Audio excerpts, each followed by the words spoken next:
아무리 깨끗이 씻어도 남아있는 스텐 얼룩들, 이거 하나로 말끔하게 지워진다는데 과연 그럴까요? 어떤 방법이 효과적일지 직접 실험해봤습니다. 첫 번째, 탄자국 제거. 사과 먹다 남은 껍질 버리지 마세요. 스텐에 양보하세요. 사과 껍질을 스텐팬에 넣고 살짝 잠길 정도로 물을 부어준 뒤 센 불에 끓여주면 색이 노랗게 변한답니다. 이때 불을 꺼주세요. 껍질만 남겨주고 물만 버린 다음 바닥을 문질러주세요. 사과 껍질의 산성분이 탄자국 제거에 아주 효과적이랍니다. 마지막으로 물로 헹구고 건조까지 해주면 짜잔! 오, 너무 잘 지워졌는데요? 사과 껍질 별점 5점. 사과 먹고 영양 챙기고 스텐도 지키세요. 잠깐 구독 한번 해줄 수 있잖아요. 한 번만. 두 번째, 그을림 제거. 물과 베이킹소다를 1대1로 섞어 뜨거운 물을 살짝 부어주면 꾸덕꾸덕한 반죽 완성. 완성된 반죽을 그을림에 듬뿍 발라주세요. 베이킹소다의 알칼리성이 산성 오염 물질을 중화시켜 그을림 제거에 아주 효과적이라고 해요. 이제 비닐에 넣어 1시간 정도 기다려주세요. 스텐팬을 꺼내 수세미로 살살 문질러주세요. 이때 털 수세미를 이용하면 스크래치가 발생할 수 있으니 가급적 부드러운 수세미를 이용해주세요. 자, 이제 물로 씻어낸 후 잘 지워졌는지 확인해볼까요? 드라마틱한 효과는 역시 물이었나봐요. 베이킹소다 별점 2점. 반죽 열심히 했지만 큰 효과는 없네요. 세 번째, 흰 얼룩 제거. 식재료의 찌꺼기나 열에 의해 미네랄 침전물로 생기는 흰 얼룩. 이럴 땐 우리의 영원한 친구, 식초를 사용해봐요. 식초의 산성은 미네랄 얼룩 제거에 효과적이에요. 키친타월에 식초를 듬뿍 뿌려 1분에서 2분 기다려주고 살살 문질러주세요. 자, 이제 확인해볼까요? 와, 역시 식초. 반짝반짝해졌어요. 식초 별점 5점. 역시 기대하고 있었다고. 첫 번째, 스테인리스. 칼과 가위는 뜨거운 물에 식초를 넣어준 뒤 칼날 부분을 담그면 세척 완료. 다른 스테인리스 식기는 뜨거운 물에 베이킹소다 1스푼 넣고 같이 끓여주면 스테인리스 세척은 물론 광택감까지 생기니 아주 나이스. 두 번째, 나무. 나무조리 도구는 틈새에 세제가 흡수되기 때문에 자주 세척해야 됩니다. 녹차 티백만 있다면 준비 완료. 이때 뜨거운 물이 아닌 찬물을 이용해주세요. 나무라서 뜨거우면 변형이 올 수 있기 때문 녹찬물에 조리 도구를 20분 정도 담가놓고 뒤집어서 10분 담가줍니다. 손님 뒤집어주세요. 시간이 지나면 우려냈던 티백으로 문질문질 닦아주고 세제 없이 수세미로 흐르는 물에 닦아주면 완벽하게 세척 완료. 나무이기 때문에 건조까지 완벽하게. 세 번째, 실리콘. 베이킹소다로 먼저 문질문질 해주고 손님 이 정도 사이 괜찮으세요? 세제와 함께 깨끗하게 닦아주면 세척 완료. 조리 도구들은 음식에 직접 닿고 입에도 들어가기 때문에 자주 세척해야 됩니다. 지난번에 다양한 수세미 소개해드렸는데 종류별로 다르게 세척해야 한다는데 수세미를 전자레인지에 넣어서 세균 박멸한다고? 아무도 몰랐던 수세미 세균 박멸 꿀팁 3가지 지금 바로 알려드릴게요. 첫 번째, 일반 수세미는 수세미를 물에 담근 후 주방 세제에 조금 넣어준 뒤 전자레인지에 2분 이상 돌려주면 살균 걱정 끝. 헹궈서 꼭 잘 말려주세요. 두 번째, 아크릴이나 면소재 수세미는 비닐봉지에 담아 베이킹소다, 식초, 따뜻한 물을 1대1대1 비율로 넣어주세요. 이렇게 거품이 보글보글 올라오면 3분 이상 조물조물 해준 뒤 깨끗하게 헹구고 햇볕에 말려주기. 잠깐 구독 한번 해줄 수 있잖아요. 한 번만. 세 번째, 철수세미는 베이킹소다와 식초를 넣고 따뜻한 물에 담가주세요. 기름기가 있다면 주방세제를 조금 넣어주시면 더 효과적이에요.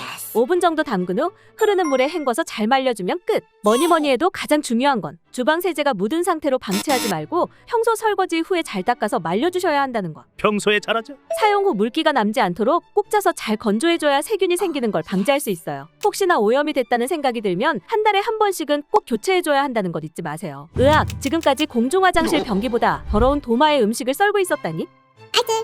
위생적이지 못한 도마를 사용하면 대장균, 살모넬라균 등 각종 세균이 번식해서 식중독에 걸릴 수 있다는 사실. 도마 종류별 세척법 지금 바로 알려드릴게요. 첫 번째, 나무도마. 나무도마는 물에 약하기 때문에 오래 담가두지 말고 이렇게 세척해보세요. 칼집이 별로 안 났거나 새 나무도마라면 물 세척만 추천. 그래도 찝찝하다면 주방세제 한 방울을 솔 없이 가볍게 문질러주세요. 나무가 세제를 흡수할 수 있기 때문에 일종 세제로 추천드려요. 자주 사용하여 흠집이 많은 도마라면 곰팡이와 세균 제거 효과에 아주 좋은 굵은 소금과 소독 효과를 높여주는 레몬으로 살살 문지른 후 10분 정도 방치. 물 세척 후 구연산수를 뿌려 마른 행주로 싹 닦아주세요. 통풍이 잘 되고 그늘진 곳에서 잘 말려주세요. 두 번째, 스텐도마. 스텐도마는 다른 도마에 비해 세균 침투에 강해 다양한 식재료를 사용할 수 있지만 철저한 위생 관리를 위해 이렇게 세척해보세요. 스텐도마에 오일을 살짝 뿌려준 뒤 키친타월로 꼼꼼히 닦아 연마제를 제거해주세요. 그 다음 베이킹소다를 뿌려 문질러주세요. 흐르는 물에 가볍게 닦아준 뒤 주방세제로 다시 한 번 더 닦아주세요. 뜨거운 물과 식초를 9대1로 섞어주고 스텐도마에 골고루 뿌려주세요. 이제 마른 걸레로 닦아주면 끝! 잠깐 구독 한번 해줄 수 있잖아요. 한 번만. 세 번째, 플라스틱 도마. 주방에서 흔히 보이는 도마인데요. 물을 묻혀준 뒤 과탄산소다를 솔솔솔 뿌려주고 가볍게 구석구석 솔질해주세요. 10분 이상 방치해주고 흐르는 물에 깨끗이 헹궈준 뒤 구연산으로 한 번 더 반복할게요. 구연산 솔솔솔 뿌리고 가볍게 솔질해주고 10분 이상 방치 후 흐르는 물에 헹궈주세요. 바짝 건조해주면 끝!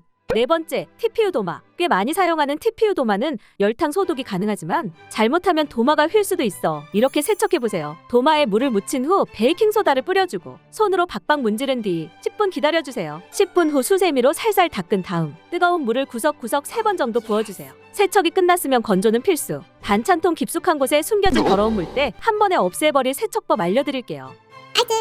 고무 패킹을 빼서 깊숙한 묵은 때를 깔끔하게 닦을 수 있는데요. 하지만 칼이나 포크 같은 뾰족한 물건으로 빼려다 영원히 못 쓸 수 있으니 바이바이. 이렇게 해보세요. 작은 스푼, 클립, 귀이개 등과 같은 틈새에 들어가는 물건으로 고무 패킹을 빼주세요. 고무 패킹을 분리했으니 제대로 닦아볼까요? 잠깐 구독 한번 해줄 수 있잖아요. 한 번만. 먼저 과탄산소다 2스푼을 넣고 미지근한 물을 넣어 섞어주세요. 그 다음 고무 패킹과 반찬통을 넣고 1시간 정도 기다려주세요. 그동안 날 살집 영상 봐야지. 1시간 후에 불순물이 나온 물은 버리시고 새 물을 받아주세요. 여기에 식초를 1스푼 넣고 식초물에 헹구면 깨끗해진 반찬통을 확인할 수 있답니다. 이제 고무 패킹을 끼워주고 반찬통에 설탕과 물을 1:1 비율로 넣고 흔들어주세요.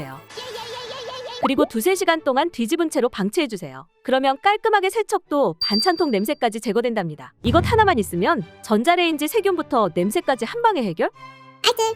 지금까지 베이킹소다나 락스로 세척하셨죠? 내 입으로 들어갈 음식인데 너무 위험해요. 안전한 방법으로 세균도 박멸하고 찌든 때 냄새까지 박멸하는 법 지금 바로 알려드릴게요. 첫 번째, 레몬 반개를 얇게 썰어주세요. 끝 부분은 남겨주셔야 합니다. 얇게 썬 레몬의 씨를 빼주고 물 4분의 1 정도 넣어 그릇에 레몬을 담아주고 레몬즙이 나오도록 숟가락으로 꾹꾹 눌러주세요. 아까 남겨둔 레몬으로 전자레인지 내부를 구석구석 문지일 해준 다음 레몬을 담은 그릇을 전자레인지에 넣고 2분 30초 시간이 다 되면 문을 열지 말고 열기가 식도록 2분 정도 기다려주세요. 2분이 지나면 레몬 그릇을 빼주고 원판과 프레임은 따로 깨끗하게 물로 씻어주세요. 그 다음 아까 돌린 레몬물을 물티슈에 적셔 열심히 닦아주세요. 마지막으로 키친타월로 마무리. 이렇게 항산화 물질이 다량 함유된 레몬으로 세척하면 살균 효과는 물론 상큼한 레몬 향이 가득해진답니다. 잠깐 구독 한번 해줄 수 있잖아요. 한 번만. 두 번째, 물 3컵에 식초 반 컵을 섞어준 뒤 전자레인지에 5분 돌려주세요. 돌린 식초물을 꺼내고 원판과 프레임을 깨끗하게 물로 씻어주세요. 데운 식초물을 물티슈에 묻혀 내부를 구석구석 닦아주세요. 그런 다음 남은 식초물은 버리고 뜨거운 물 조금, 베이킹소다, 주방 세제 한 방울을 넣어주면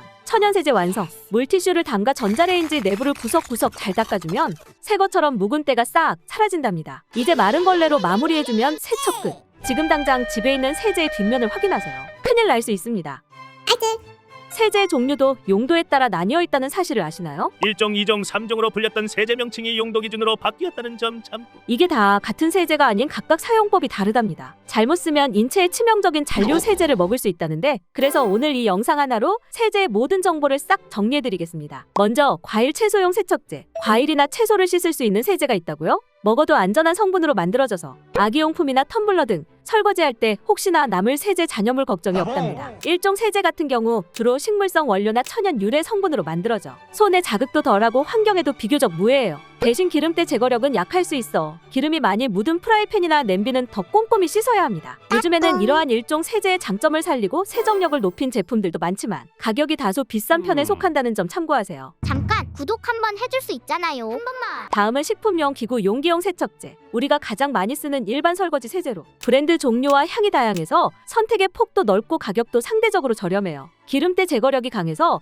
냄비나 프라이팬 같은 식기류를 설거지할 때 최고. 하지만 과일이나 채소는 씻으면 안 돼요. 알킬페놀, 다이옥산 같은 화학 성분이 포함되어 있어 헹궈도 잔여물이 남을 수 있거든요. 마지막으로 식품 제조 가공장치용 세척제. 이건 설거지용이 아닙니다. 적은 양으로도 강력한 세정 효과를 볼 수 있어 주방 기구를 닦을 때 아주 유용하답니다. 3종 세제는 화학 성분이 더 많이 들어있기 때문에 피부 자극이 아주 강할 수 있어요. 추가로 주방 세제 모두 소모할 때까지 계속 사용하고 있진 않으신가요? 식품 유통기한처럼 세제도 적정한 사용기간이 있다는 점. 제품의 제조일자 기준으로 3년, 개봉한 날로부터 1년 이내에 사용하는 것을 권장드립니다. 세제 뒷면 라벨지를 보면 확인할 수 있으니 참고해주세요. 이렇게 세제에 대해서 알아보았는데 한번 정리해볼까요? 1종 세제는 순한 성분으로 식기와 과일 세척 가능. 2종 세제는 식기 전용, 기름때 제거에 강하지만 과일 세척은 안 돼요. 3종 세제는 식품 제조 기구 세척용으로 설거지가 아닌 청소용으로 사용하세요. 뒷면에 라벨지를 통해 사용 기한 체크하는 것도 잊지 마세요. 지금 바로 주방 가서 우리 집 세제는 어떤 종류인지 확인해 볼까요? 여러분이 사용하는 세제를 댓글로 알려주세요.